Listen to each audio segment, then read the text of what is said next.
good morning. Welcome to Saffron English Medium School. Now today we learn about class 4 EVS chapter number 7 from the window.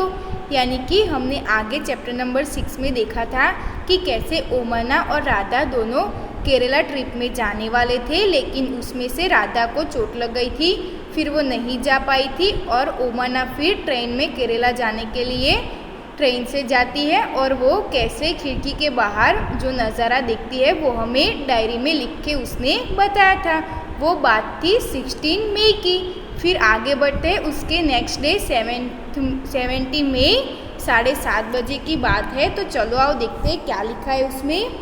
It is morning now, यानी कि दिन के 7:30 बजे है। Last night I went to sleep early, यानी कि पिछली रात को मैं जल्दी सो गई थी।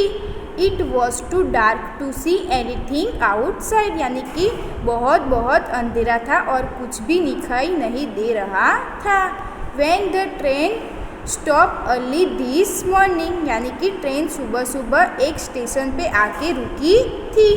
I walk up, it was Madgaon, यानी कि ट्रेन सुबह एक स्टेशन पे आके रुकी थी जिसका नाम था मडगांव।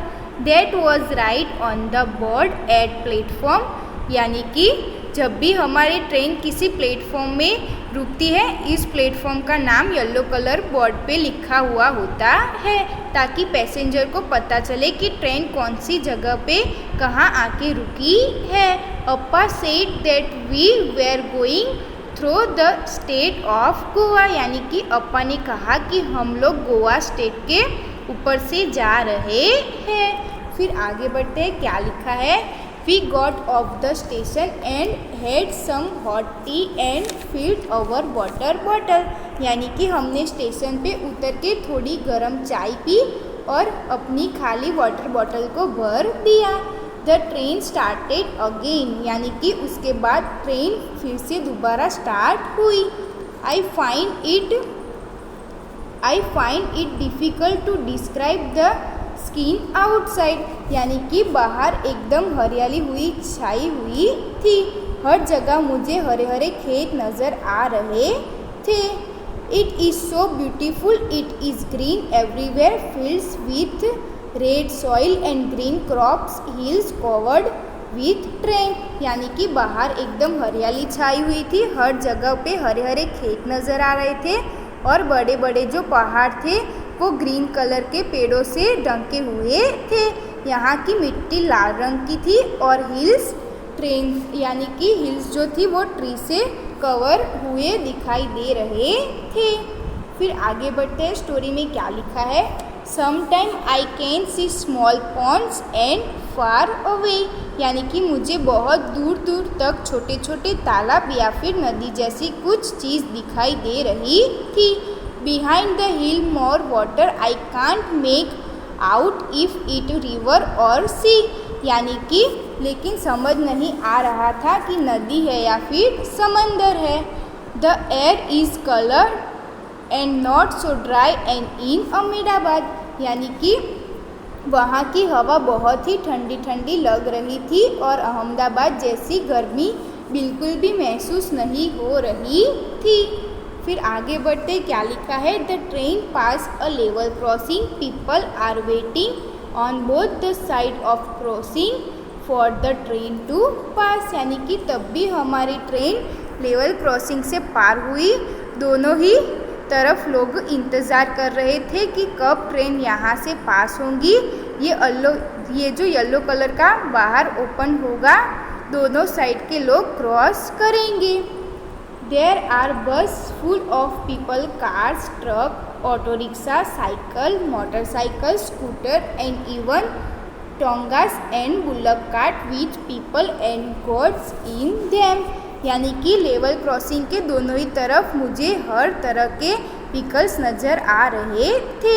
लोगों से भरी हुई कार, बस, स्कूटर, ऑटो रिक्शा और यहाँ तक कि साइकिल और टंगास और बुल्लक कार्ट भी नज़र आ रहे थे। मुझे बहुत सारा नॉइज़ एंड पॉल्यूशन भी नज़र आ रहा था। Some people do not switch off the engine of their vehicle even while waiting at the level crossing. यानी कि लोगों की आदत होती है कि रेलवे क्रॉसिंग पे खड़े होकर भी अपना व्हीकल इंजन बंद नहीं करते। There is a lot of smoke and noise, यानी कि तो उनके गाड़ियों से जो धुआं और आवाज़ और हॉर्न की आवाज़, लोगों की आवाज़, इससे बहुत सारा नॉइज़ भी हो रहा था। I see some people going under the bars of level crossing, how danger this is. यानी कि कुछ लोगों की तो ऐसी भी आदत होती है कि वेट ना करना और बाहर से नीचे से निकल जाने का, यानी कि क्रॉसिंग जब होता है तब वहाँ से जो लोग होते हैं वो नीचे से चले जाते हैं और कोशिश करते हैं एक के कितने, यानी कि क्रॉस करने की कोशिश करते हैं, और ये कितना खतरनाक वाला काम होता है वो उनको पता ही नहीं चलता। At time our train cross another train, यानी कि कभी कभी हमारी ट्रेन किसी और ट्रेन को भी क्रॉस कर रही थी।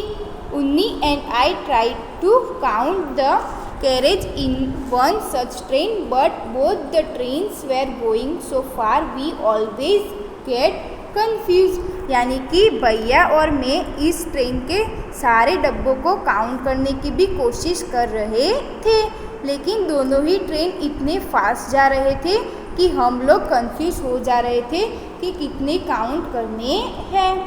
फिर आगे बढ़ते हैं, क्या लिखा है क्वेश्चन में, what was the difference in the scene that Oma saw from the train on the first day and on the second day. यानी कि जो ओमाना है जब अहमदाबाद से ट्रेन में चढ़ी थी तो उसको अहमदाबाद में खिड़की के बाहर क्या देखा था, और गोवा से यानी कि गोवा से जब जा रही थी तो उसने खिड़की के बाहर क्या देखा था दूसरे दिन, वो हमें बताना है। तो हम आंसर क्या लिखेंगे, on the first day Oma was not able to notice anything, it was so dark out from the window. यानी कि जब फर्स्ट डे वो अहमदाबाद से ट्रेन में चढ़ी थी तो उसने बाहर देखा तो सब कुछ डार्क नज़र आ रहा था खिड़की के बाहर, और कुछ भी दिखाई नहीं दे रहा था। The weather was not and dry. On the second day Oma was at Madgaon, and when the train left the station he observed the scene outside was so beautiful with green everywhere, filled with red soil and green crops, hill covered with trees। यानी कि जब वो दूसरे दिन गोवा से निकली train तो उसने बाहर देखा कि कैसे बाहर विंडो के बाहर कैसे सारी जगह पे हरियाली छाई हुई है, और जो मिट्टी है वो रेड कलर की दिखाई देती है, और जो हिल्स है वो सारे ट्रेन से भरे हुए यानी कि ट्री से भरे हुए दिखाई दे रहे थे। फिर आगे बढ़ते क्या लिखा है, Omana saw many kinds of vehicles at the level crossing, which of them run on diesel और पेट्रोल। यानी कि ओमाना को रेलवे क्रॉसिंग में जो गाड़ियाँ नज़र आ रही थी वो कौन कौन सी गाड़ियाँ डीजल थी या फिर कौन सी गाड़ियाँ पेट्रोल से थी। तो हम क्या आंसर लिखेंगे, the bus truck and few cars run on diesel. यानी कि जो बस ट्रक और भी कार्स है वो डीजल से चलती है, while scooter motorcycle and the remaining cars run of petrol. यानी कि जो scooter motorcycle and remaining cars है वो पेट्रोल से चलती है। फिर आगे बढ़ते क्या लिखा है, why was there so much smoke and noise from vehicles at the level crossing. यानी कि रेलवे क्रॉसिंग पे इतना सारा धुआं और इतना सारा नॉइज क्यों हो रहा था। There was so much smoke and noise from the vehicles at the level crossing because some people did not turn off the engine of their vehicles even while waiting at the railway station। यानी कि क्योंकि लोगों को आदत नहीं होती है waiting करने की, वो अपनी गड्डिया की इंजन भी बंद नहीं करते हैं।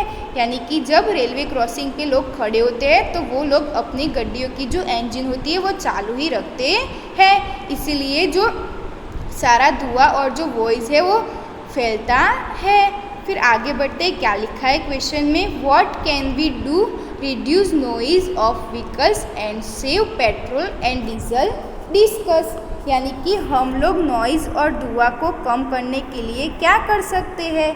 तो हम क्या आंसर लिखेंगे। One way is to switch off the engine of vehicles when waiting from a signal or level crossing, doing regular checkups and searching the vehicles while reduce noise of the vehicles and even save fuel। यानी कि जब भी हमारी गाड़ी railway crossing पे आके रुकती है तब भी हमें गाड़ियों की इंजन ऑफ कर देनी चाहिए और हॉर्न बजाना भी बंद कर देना चाहिए। तो मैंने आपको बताया कि 17 मई को जब ओमाना जा रही थी गोवा से तो उसने विंडो के बाहर क्या क्या देखा वो हमने यहाँ पे बताया है।